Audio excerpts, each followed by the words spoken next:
Well, hello. This is the Masked Reader, and I'm going to read to you. But I'm not going to just read any story. I'm reading several. You see, I did a bit of research to discover lots of books with lots of famous moments. So I shall read to you some wonderful extracts of just a few sentences to introduce you to a range of different books. And my first one is the brilliant writer, Mr. Dr. Seuss, from the book, Oh, the Places You'll Go. And he wrote, "You have brains in your head. You have feet in your shoes. You can steer yourself in any direction you choose." This is from The Rainbow Fish by Marcus Pfister. Finally, the rainbow fish has only one shining scale left. His most prized possessions had been given away, yet he was very happy. And our next extract is from On the Night You Were Born by Nancy Tillman. On the night you were born, the moon smiled with such wonder that the stars peeked in to see you, and the night wind whispered, "Life will never be the same." Next is a wonderful story, Pippy Longstocking by Astrid Lingaram. "He's the strongest man in the world?" "Man, yes," said Pippy, "but I am the strongest girl in the world. Remember that." And from The Little Prince we have this wonderful moment. "And now, here is my secret, a very simple secret. It is only with the heart that one can see rightly. What is essential is invisible to the eye." And from Charlotte's Web, what a beautiful little story Charlotte's Web is. And this is a fine moment. "Why did you do all this for me?" he asked. "I don't deserve it. I've never done anything for you." "You've been my friend," replied Charlotte. "That in itself is a tremendous thing." Let me get my next selection. Listen to the mustn'ts, child. Listen to the don'ts. Listen to the shouldn'ts, the impossibles, the won'ts. Listen to the never-haves. Then listen close to me. Anything can happen, child. Anything can be. And that is, I mustn't reveal my identity, for you have never guessed it yet. How I'll have you. Oh. And that lovely quote is from Where the Sidewalks End by Shel Silverstein.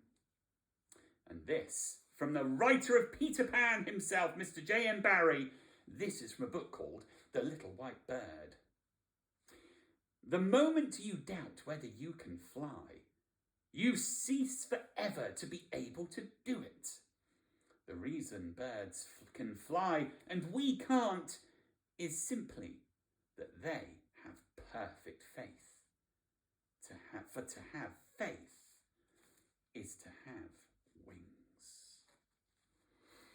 And a couple now from the wonderful children's writer, Mr. Roald Dahl. And this one is The Twins. "A person who has good thoughts cannot ever be ugly.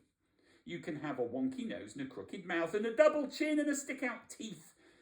But if you have good thoughts, they will shine out of your face like sunbeams, and you will always look lovely."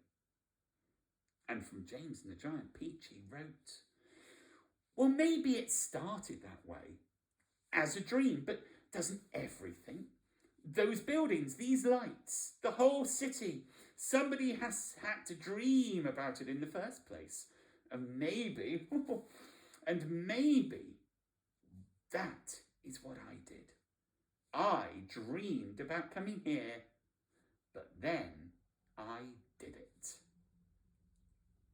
And this is from a wonderful book called Frog and Toad Are Friends by Arnold Lobel. And this is lovely. Frog said, I wrote, Dear Toad, I am glad that you are my best friend. Your best friend, Frog. Oh, said Toad, that makes a very good letter. Then Frog and Toad went out onto the front porch to wait for the post. They sat there, feeling happy together. And finally, my last little selection, and we're nearly done. Have you worked out who I am yet? I don't think you have. It's impossible to know. 2 more, and I love these. This is The Day the Crayons Quit by Drew Daywalt. Dear Duncan, all right, listen. I love that I'm your favourite crayon for grapes, dragons and wizardettes. But it makes me crazy that so much of my gorgeous colour goes outside the lines.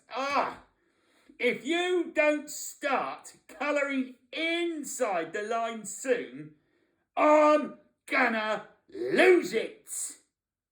Your very neat friend, Purple Crayon. What a great book. If you've not read that, The Day the Crayons Quit, get it, Google it, find it, it's a cracker. And finally, this is by Andrea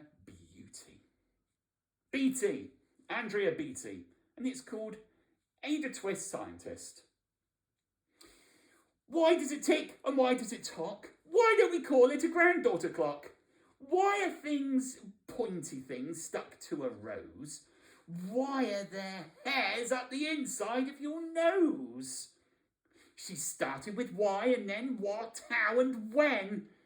By bedtime, she came back to why once again. She drifted to sleep as her dazed parents smiled at the curious thoughts of their curious child, who wanted to know what the world was about. They kissed her and whispered, You'll figure it out. As indeed will all of you. So for now, I hope that little taste of lots of books will keep you thinking forever. Cheery Pip!